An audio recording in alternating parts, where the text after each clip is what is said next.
ઉપરવાસમાં થયેલા ભારે વરસાદને કારણે કીમ નદી બે કાંઠે વહેતી જોવા મળી રહી છે। ત્યારે કીમ નદી ઉપર બનાવવામાં આવેલો બ્રિજ 10 ફૂટ ઊંડા પાણીમાં ડૂબતા વાહન વ્યવહાર અટવાઈ પડ્યો છે। મોટા બોરસરા બ્રિજ ઓવરફ્લો થતાં નજીકના ગામોમાં પાણી ભરાઈ ગયા છે। ગામોના રસ્તા તેમજ કીમ નદીનો બ્રિજ ડૂબતા વાહન વ્યવહાર પણ અટવાઈ પડ્યો છે। રસ્તાઓ જામ થતાં લોકોમાં ચિંતાનો માહોલ જોવા મળી રહ્યો છે। લોકોની સુવિધા માટે કોસંબા પોલીસના GRD જવાનોને તૈનાત કરી દેવામાં આવ્યા છે।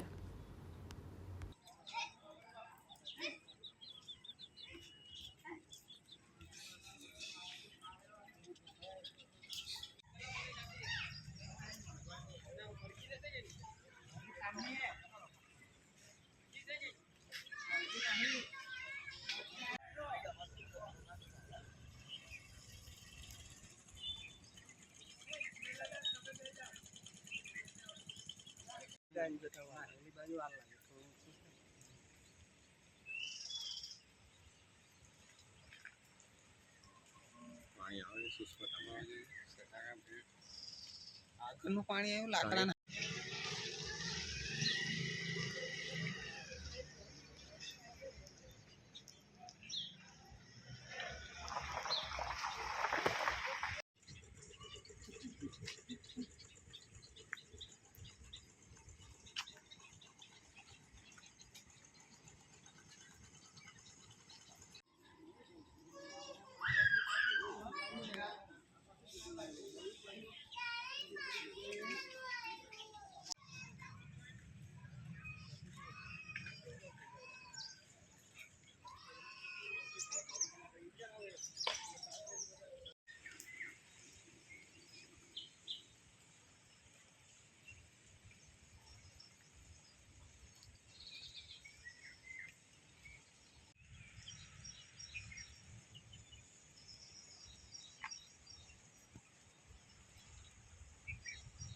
ફેલાય બહુ આમ ખોદાઈ ગયું એટલે આપણે હવે એ નહીં।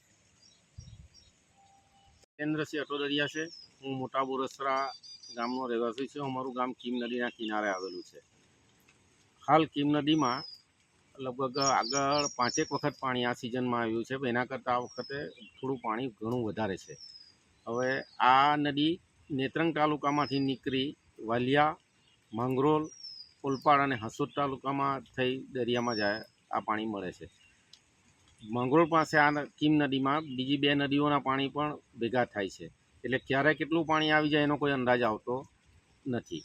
બીજું કે અમારે કીમ નદી પર અમારા ગામ પાસે એક લો લેવલ અને એક હાઈ લેવલ બ્રિજ છે, એની પર એને પણ અત્યારે 10 ફૂટ ઉપર પાણી જાય છે। અમારો આ બોરસરાથી વેલાઠાને જોડતો MDR રોડ છે। હવે એના પરનો ટોટલ વાહન વ્યવહાર બંધ થઈ જાય છે, એટલે ચીકરાઓ લઈને કીમ 4 રસ્તા રહીને જવું પડે છે। આ કીમ નદીમાં પાણી આવવાથી કાંઠાના લગભગ માંગરોળ પછીના કોસાડી, આસરમા, રણકપોર, સિમોદરા, લીંબાડા, વેલાછા, બોરસરા, હઠોડા, કીમામલી, સિયાલજ, પાનસરા એવા અનેક ગામોને આ પાણી અસર કરે છે। કેટલા ઓવરફુલ કેટલા વખત થયા? આ પુલ તો લગભગ 4-5 વખત ઓવરફ્લો થયો, પણ ત્યારે પાણી થોડું ઓછું હતું। અત્યારે 10 ફૂટ ઉપર પાણી ઉપર રહીને જાય છે।